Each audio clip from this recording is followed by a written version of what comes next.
Hi, I'm Julia and this is my shed. So this week I had kind of wanted to make the clack valves um, on the boiler, but having looked at all the drawings, they're quite complex and I don't think I've quite got the mental ability to cope with that this week, or the enthusiasm. So if we were working logically, which obviously we're not, but if we were working logically, we've done this bit, we could do these bits, which is the two safety valves. So safety valves is mainly turning work, and as I've mentioned before, I quite like using the lathe. So I think that's what we'll start on. So we'll start off making the safety valve bodies. So I'll bring you over to the bench and show you what we're going to do. So I have got the spink drawings, which are these ones. I've gone through my gunmetal stash. I've got that nice chunk there, which is quite good.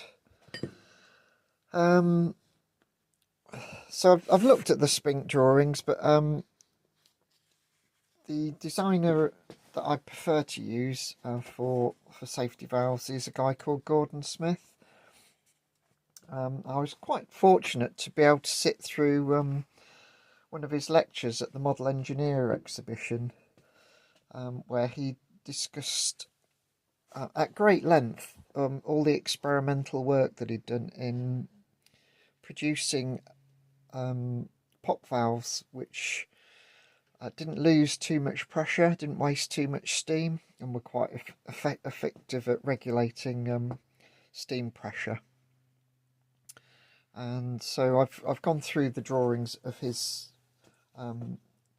safety valves that I've got, and I found one that's very close to the spink drawings. It's about 16mm above the boiler bush, and the spink one is just very slightly taller, so it's 0.6 taller. And the interesting thing to note is that the spink is a traditional safety valve, and it has a 3/16 diameter hole for the steam to go through. That's what the ball sits on to seal it.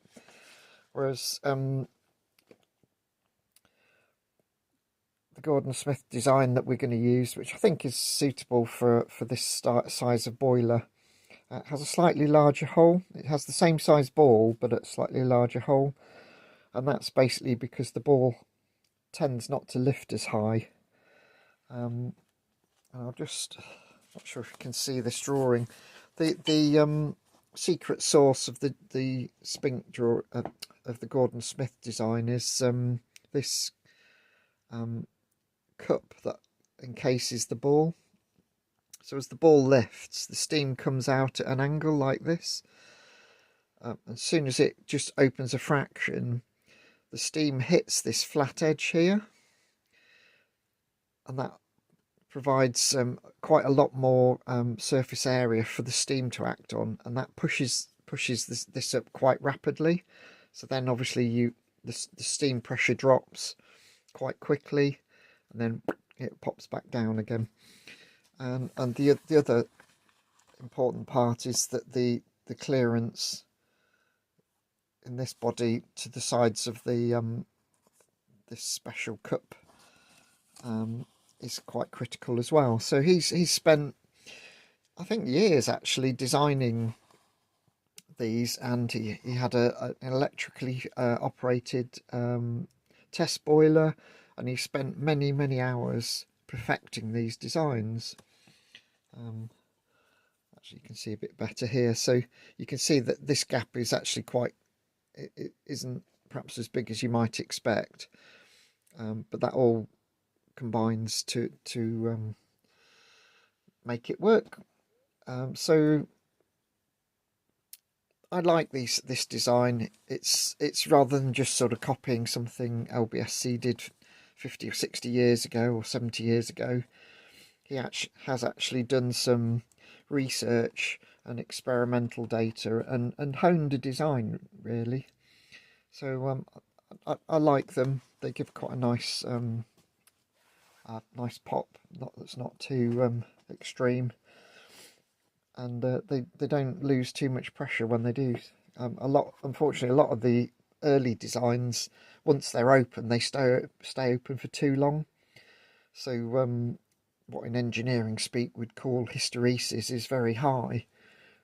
When really, when you're regulating a boiler pressure, you just want it just at the working pressure, and you don't want it to go any higher, and you don't want it to go any lower, really. So otherwise, you're wasting steam. So yeah, so that's the design I'm going to make. So the first job is we need to put 1/2 inch by 26mm threaded section on this end. So we'll get started on that.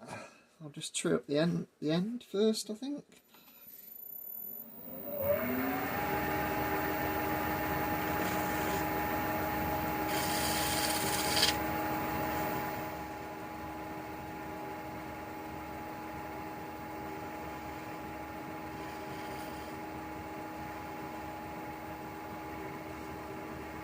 Zero RDRO. Seems to be working today, so that's nice.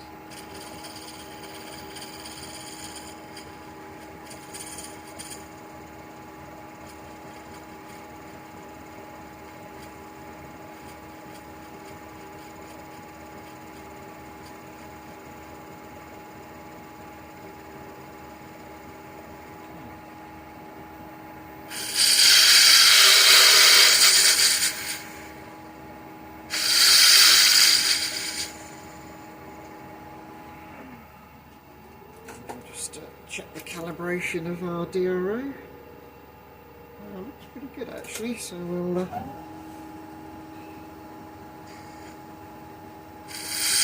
we want 12.7mm because that's 1/2 inch. We'll we'll whiz down to 13 and we'll measure it again.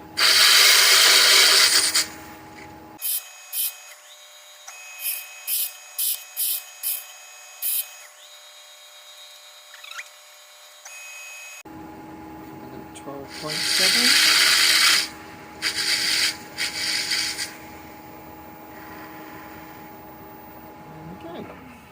Lovely jubbly. So we will do one of my viewers suggested we call them chamfers quins in honour of blondie hacks, which I think is quite a nice idea.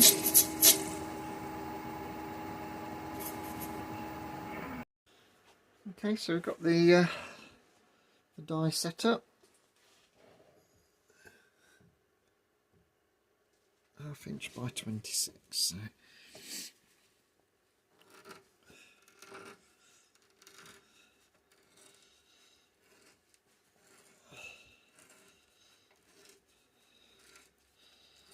That's threading quite nicely actually.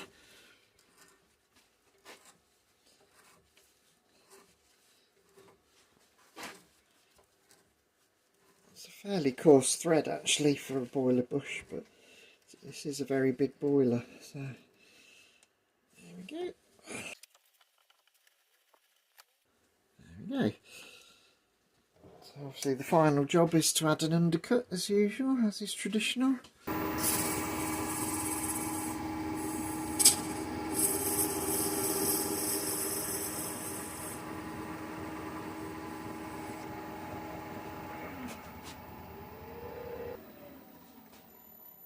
So the next job is to drill and ream the through hole. So I'll see if I can find out what size reamer we need, and I'll bring you back again for that. So the hole we need is to be reamed 7/32, and so the hole that needs to go through is a size below that.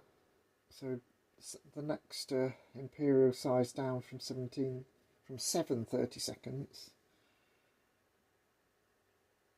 is 13/64, which is what we've got in.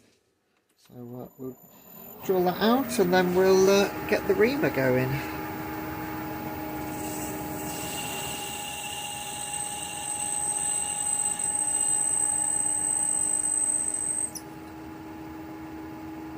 a bit.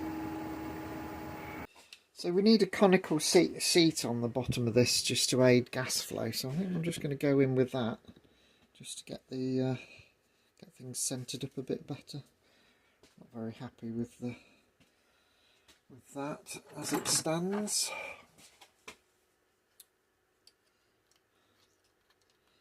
So the included angle needs to be 30 degrees. So 60 in total. So I'm setting my top slide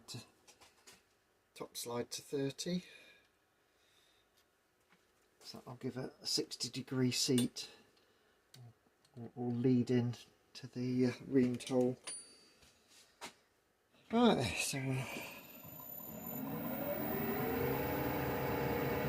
we'll do that first, I think.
Okay, that looks a bit better.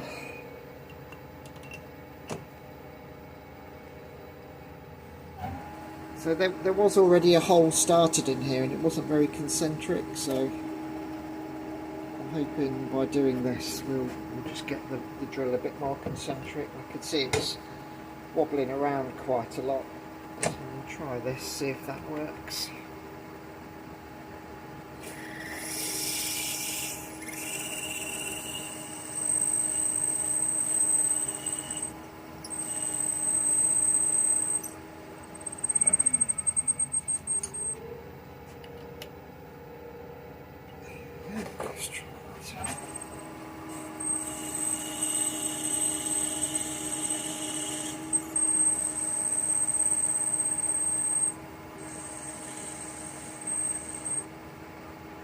This drill is not very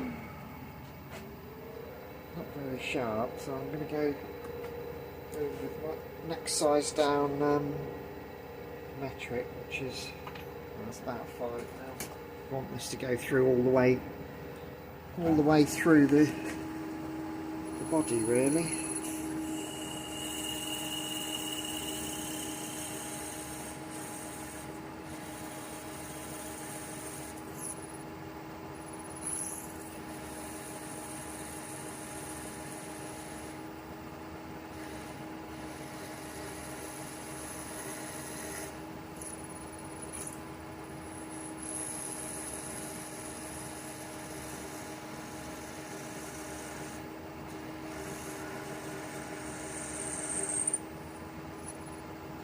Right, there we go.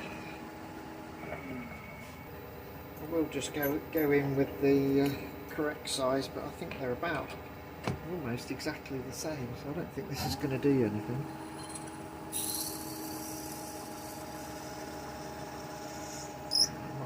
Might have just taken off a tiny bit, which is good, so it's less work for the reamer to do. I'll just bring you out for a slightly wider shot. So I'm very lucky to have a floating reamer holder.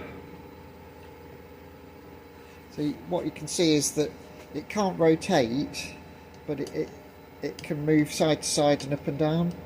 So that just means that the reamer can can basically follow the drilled hole, and it's not fixed in any way to the tailstop.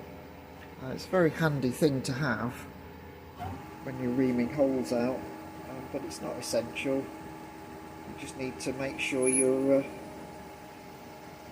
tailstock is well aligned.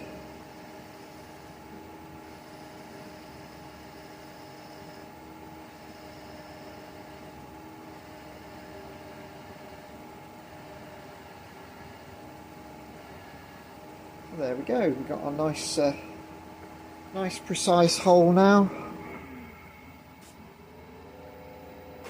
and that will be the ball seat eventually.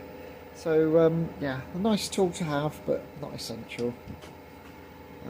Somebody was sort of coveting my workshop, and I did point out that it's taken me over 20 years to amass all these tools, and you know, I'm very much of the Kev, Mr. Factotum school of being a bit tight with my money. So I've always managed to pick these things up quite cheaply. I mean, this has been abused in industry for quite most of its life, so it's no use for in an industrial environment, but it's perfectly acceptable for model engineer use. So I wouldn't have paid a lot of money for that. So yeah, I mean, I think my advice is if you want to build up a workshop, is go to car boot sales, go to factory or closing down auctions, and just try and pick up things at a good price, the price you can afford. You can't always be lucky, but if you're always looking, stuff will turn up. And don't be afraid to barter with people if they're at a stall. Often they're just wanting to get rid of things that are just cluttering up their garage. So that's my advice. Don't buy new. Just keep your eyes out for good price second-hand stuff. The next job then is to do some machining of the outside part. I'm hoping I've got enough space to do all this now. Let's have a look. So I might actually use my parting tool just to get a nice sharp edge there now, because we haven't got a lot of space, because unfortunately the work pushed back in the chuck, so I don't want to move it. I want to keep everything concentric at the moment. So the 18mm diameter that will eventually be the hex part needs to be... Oh, actually no, we need the flange first, so let's do the flange. So 2.4mm for that. So I've set this to 2.4. We'll bring back the parting blade until that touches. Again, this isn't super duper accurate, as long as we're in the ballpark.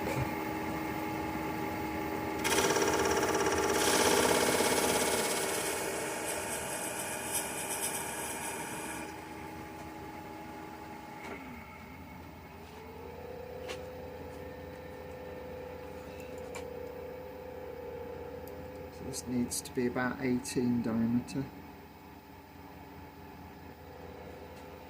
20 at the moment, so we need to go in another 2mm.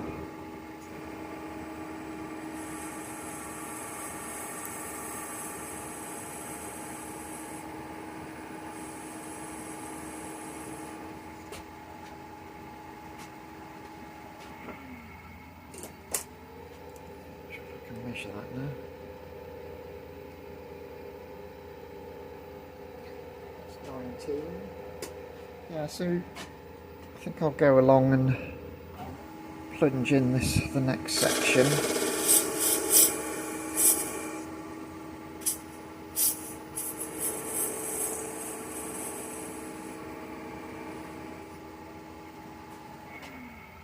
Just so I can measure properly, really. Still 19, so.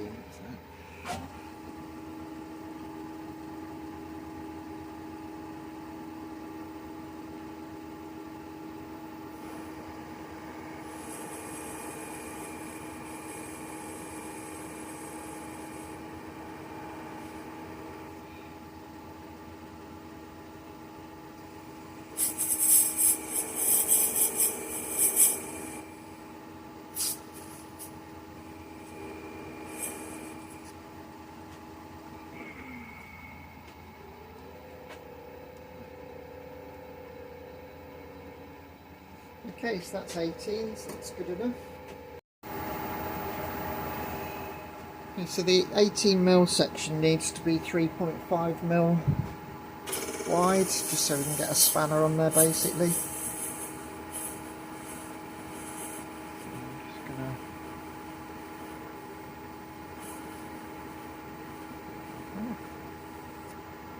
So that's our 18mm. So now we can go in a little bit deeper.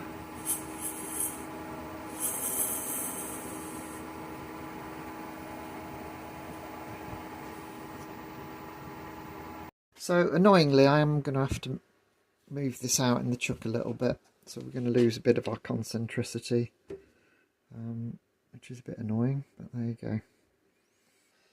Okay, so I'm going to mark the overall length, so where we need to part it off, just so I understand what's going on here. So we need to be 16mm above the flange, so that is about there. So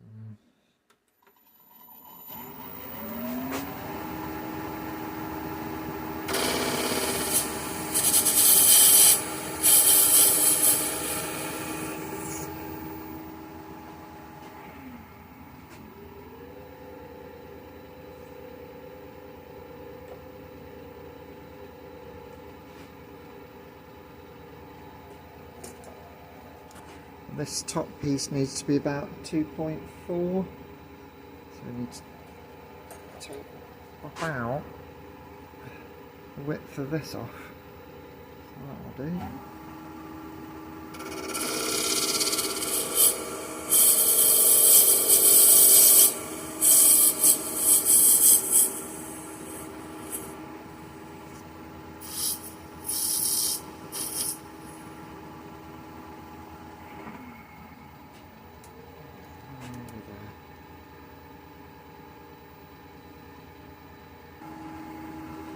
Okay, so now we need some chamfers.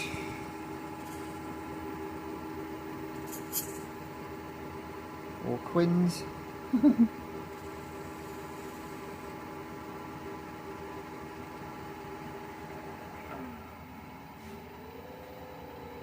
Okay, I think that's as much as we can do at the moment on that. So we'll part that off now and see, and then move on to the next thing, the next side.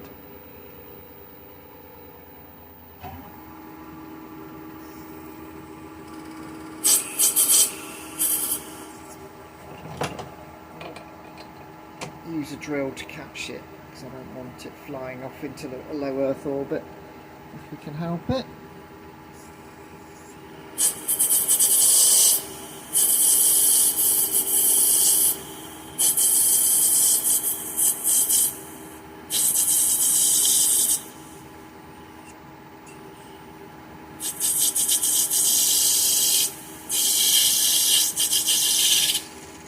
It was at this point I realised I'd cut too deep. Okay, so I made a cock up there.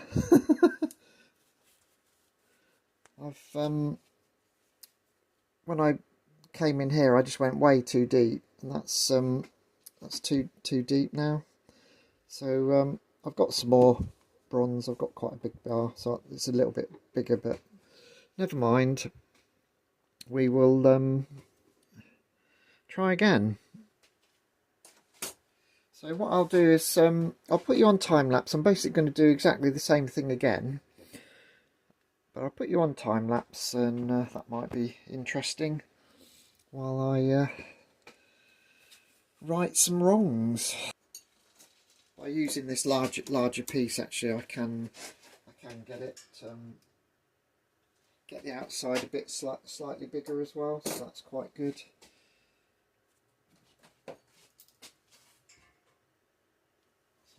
I'm going to aim for about 23 here. Okay, so let's put you on time lapse, and we'll bring you back when we're going to the milling machine.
Okay, so that's attempt number 2. I'm a lot happy with that. I just need to chamfer these edges a bit. So the diameter in this sort of bobbin area is 18mm at the moment. So that's the diagonal across the hex that we're going to put in. So we're going to put in a 16mm hex into that section. So I think what we'll do next is move over to the milling machine. We'll keep it in the chuck. We'll make that hex, and then we'll see what that looks like. I'll probably make the hex across the full width of this. And then try and decide where I want to add in the undercuts. Yeah, but I'm quite pleased with that. Using the slightly thicker stock is actually better because this flange is a bit more robust. So I'm pretty happy with that. And I've got a lot more of this thicker bar anyway, so it makes more sense whichever way you look at it. So yeah, we'll move over to the milling machine anyway. Enough waffle, and we'll do some hexagons, whichever you prefer. Let me know in the comments which you prefer. Okay, so I've got it set up in the dividing head. You might just be able to see my index marks here. I've gone round and made sure I can. I think the indexing mechanism has 24 holes, so every 4th hole I've made a mark. You can see the next mark there. So we'll just go around. I've got my infeed set to 1mm, so that should give us a 16mm hex at the end of this. So let's give it a go.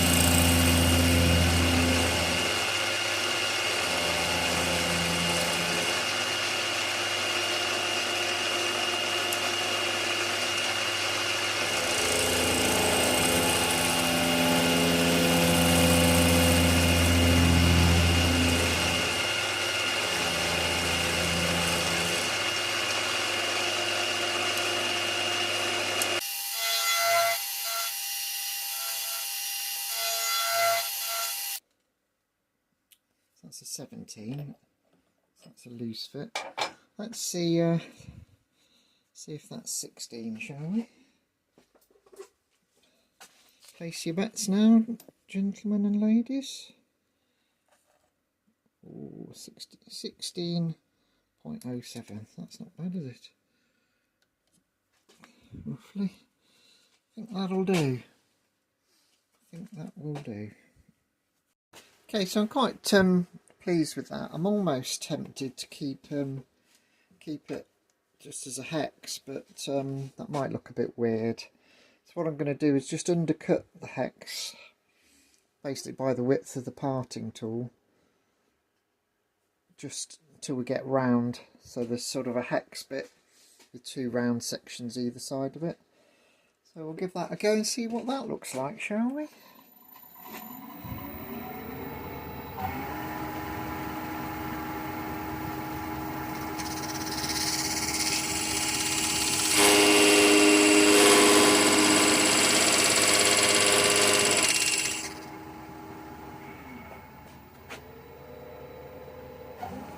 We'll just go in until it's round, I think.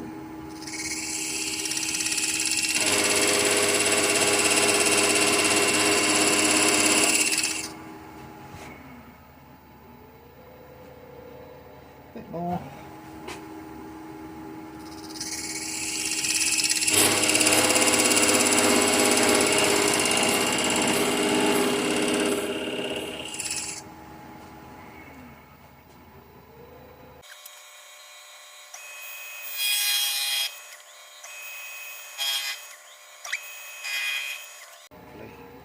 Yeah, I think that looks alright. Yeah, that'll do. Don't really want to go any narrower than that, otherwise we'll be into the same mess we made last time.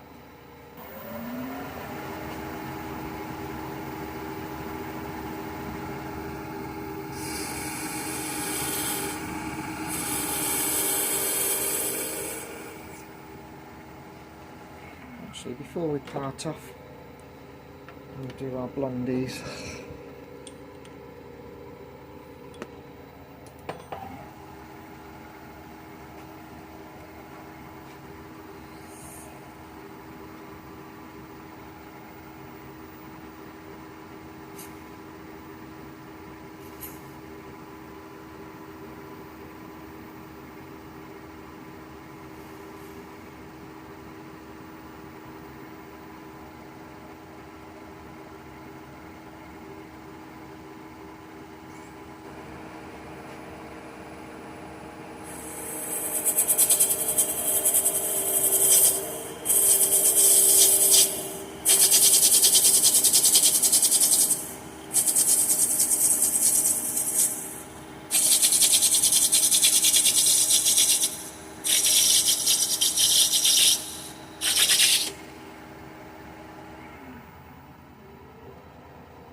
So that's the outside machining done.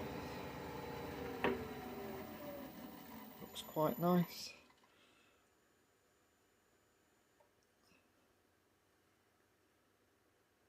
So you can see we've got a good chamfer there to let the gas flow in quite nicely, let the steam escape. So I'll make another one like that, and then we can turn them round and put them in a collet to machine the other side. So that's the outside all machined. So next we need to machine the seat and the threaded part for the adjuster. So quite pleased with that. I couldn't resist just popping them on the boiler to see what they look like. They don't look too bad. I'm quite pleased with that. So it's another step forward really. So all good stuff. Okay, so I've decided to do the machining for this side on the milling machine. Basically because I've got a DRO on the Z-axis, just so I can get more precise measurements on my infeeds.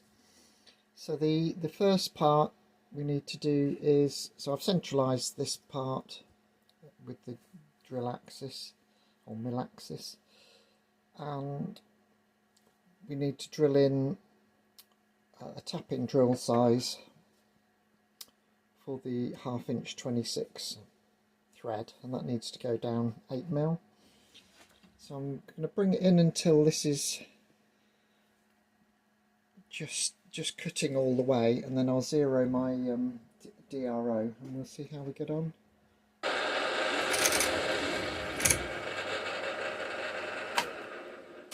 was kind of afraid that would happen. Wonderful. I was having a lot of problems with holding the parts and by the threaded section.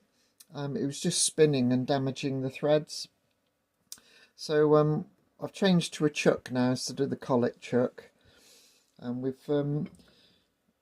I've sort of centered up the hole, made sure it's all nice and accurate. So we'll start doing the drilling. So I was getting a bit frustrated with using the collet chuck, so I've actually done a trial run with this is the scrap one, done a trial run. So what we're going to do now is all the internal features of these parts. So it's a slightly wider section for the threaded, the 1/2 inch 26 thread, and then we've got I think it's 13/32 with a flat bottom. So I'll do most of that with a drill, and then just the flat bottom will be a 10mm drill, which is just slightly smaller, but shouldn't affect the gas flow at all. So, but the depths are quite critical, and I have got a DRO on my quill, so we'll use that just to get the accuracy we need. So I'm just going to zero my DRO there.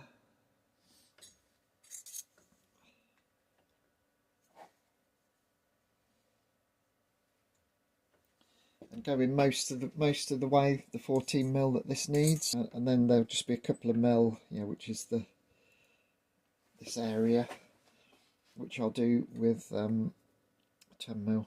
Let's have a go then, shall we?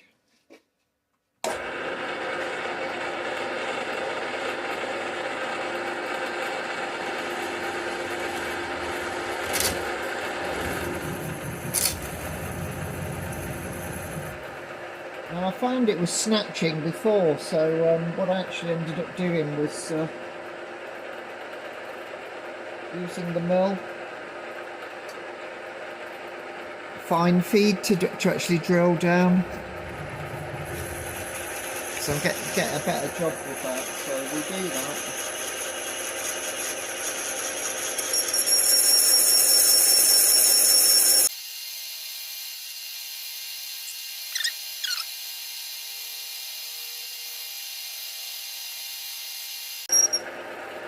There we go. So you can see we've lost all of that juddering that we were getting, so that's worked quite well. Clean out.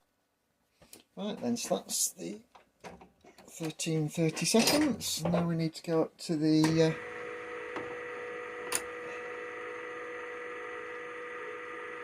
tapping size.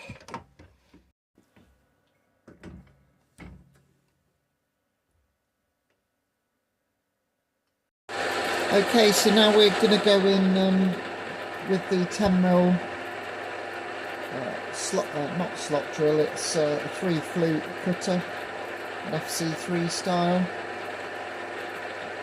And we need to go in 14.3 just to give us a nice flat bottom to the ball seat.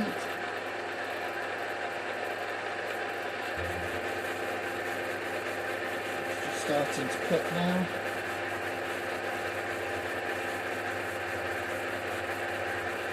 Just come out and try and clear some of the swarf. So it tends to get jammed into the bottom of the hole.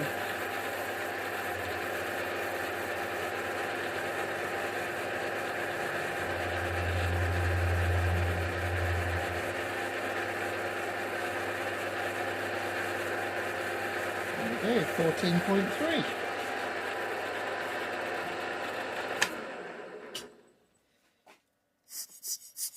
So the last job is to tap this, so I'll get the tap set up and bring you back. So we'll just go in with the tap and that'll be that then.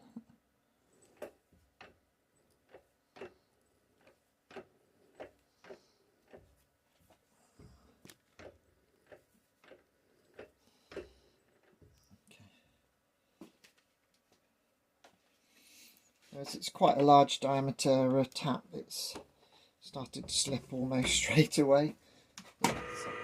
So I'll get a tap wrench on that and we'll tap that the rest of the way in, but at least it's started nice and vertically.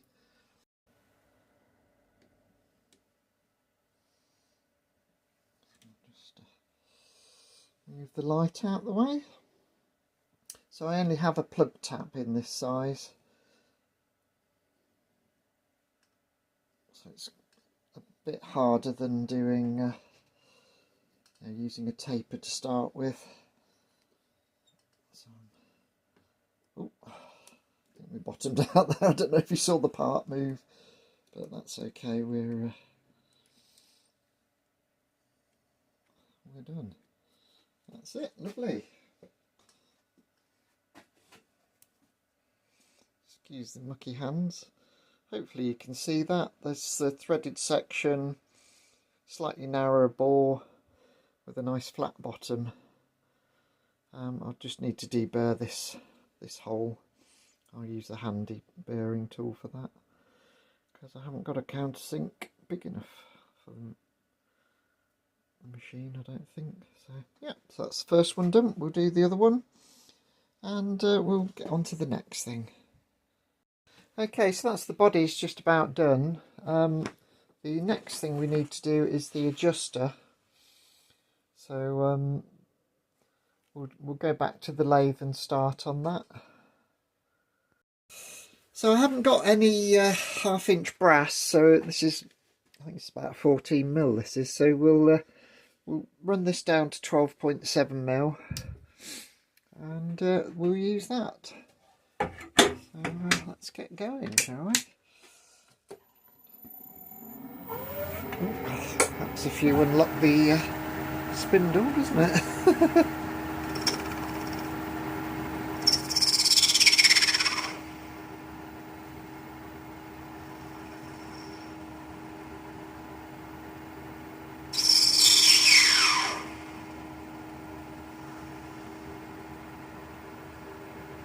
Okay, so that's the end squared off nicely.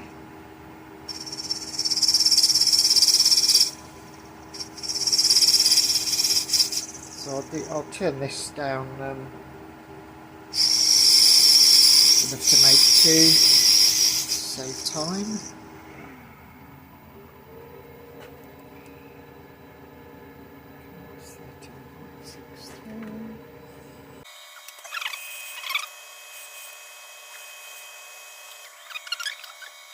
Give that a nice blondie hack on the end there, just to help the dye start.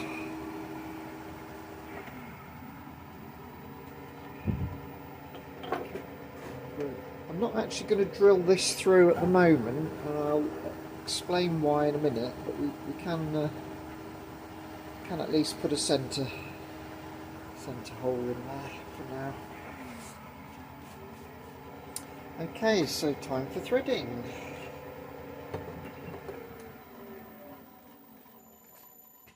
So I'll see how we get on, but I'd like to do the thread all the way along this, if we can. Let's see how easy it is to do. Not too bad actually.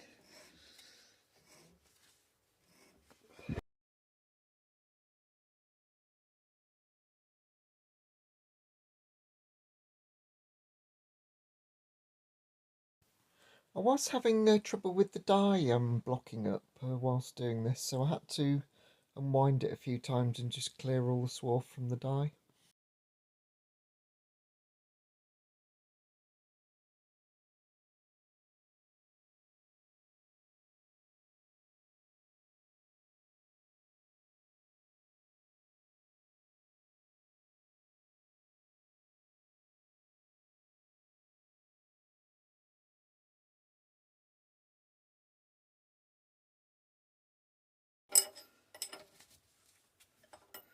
Right then, I think that's plenty of threading.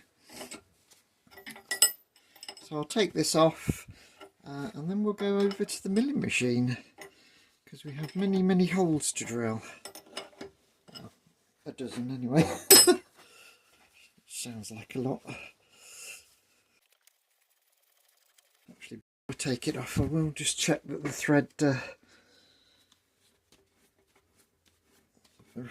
fits the bodies that we've made, because we can adjust the how tight the dye is.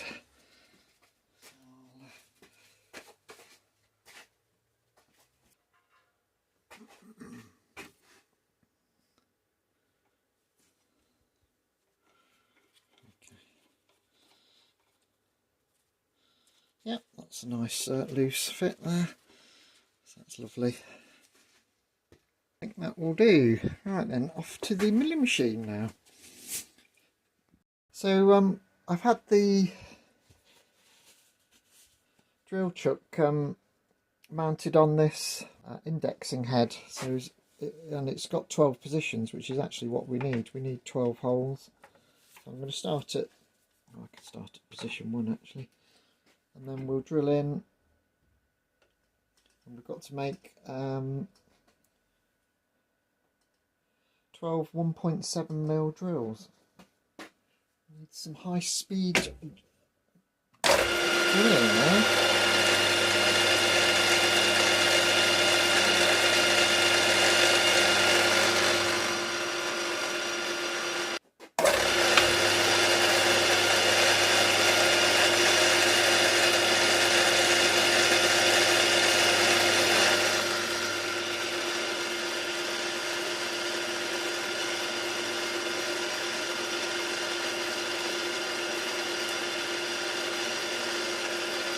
Okay, so we'll just go around and do all 12. What I'm going to do is I'll put you on time lapse. I've done 3 holes so far with the centre drill. I'm going to centre drill them all, and then I'm actually going to go back to the lathe because there's something I forgot to do. So I'll bring you back once I've done that.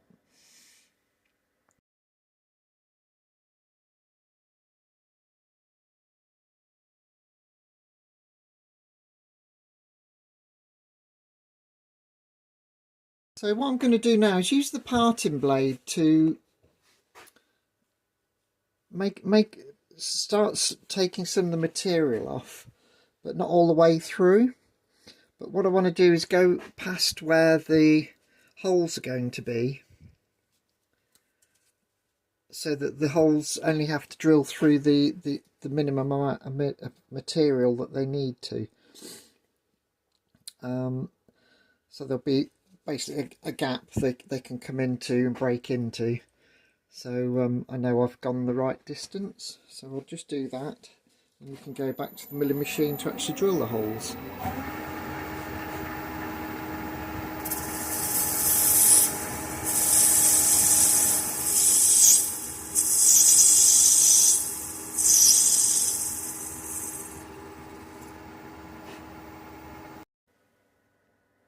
So we're back on the milling machine. So now hopefully I can drill these holes all the way through and see them break through. So let's see how many drills we break, shall we?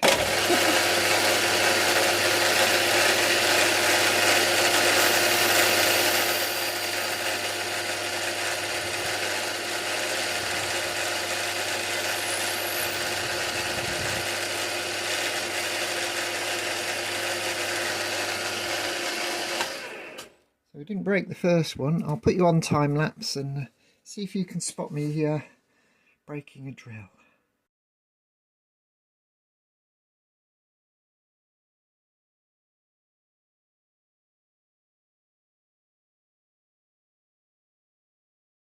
So I'm very pleased with how those have come out. So the drawing calls for each one of these holes to have a chamfer, just to aid with gas flow. So I shall come around again very carefully with the centre drill, just to put a tiny chamfer on the entrance to all of these holes. Again, I'll put this on time lapse for you.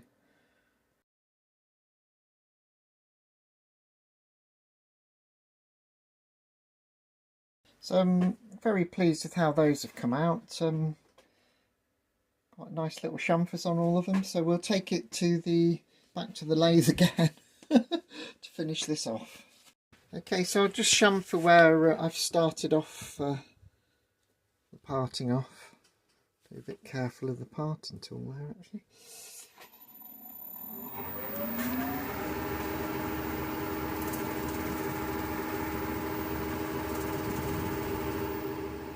There we go.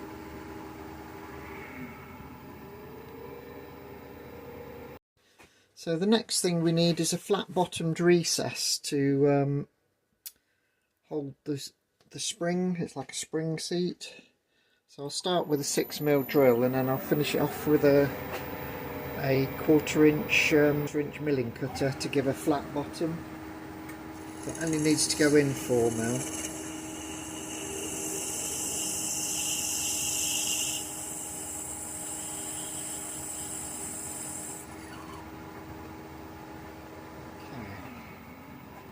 That's the 6mm drill. I'll try this. This is an end mill, so I don't know how well this is going to cut, to be honest. We can try, can't we?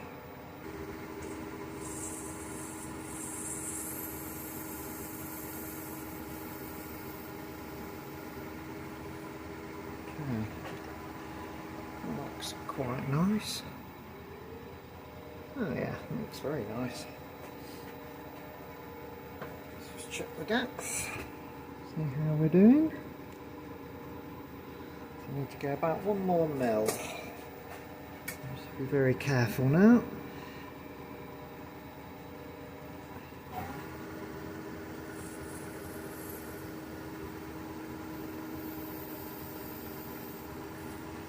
Okay, that Looks like about a mil. Yeah, 3.8. I don't want to go too deep on that. A bit worried about it.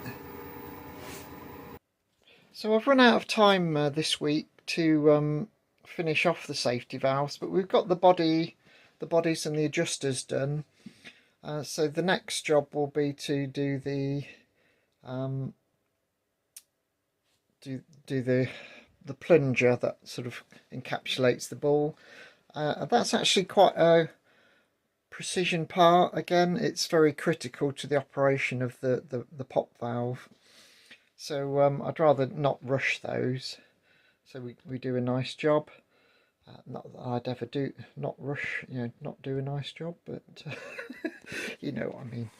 So anyway, I hope you found that interesting. Give you an insight into what's involved in making safety valves, and perhaps inspire you to have a go at making your own. I mean, you can buy them, but where's the fun in that? So particularly pleased with these holes. Actually, they've come out very well, very pleased. So yeah, so we'll leave it there. Please leave a comment, let me know if you'd have done anything differently or whether you enjoyed it, or just say thanks for the video. I don't mind really, it all helps the channel. So like, share and subscribe, and I'll see you in the next one.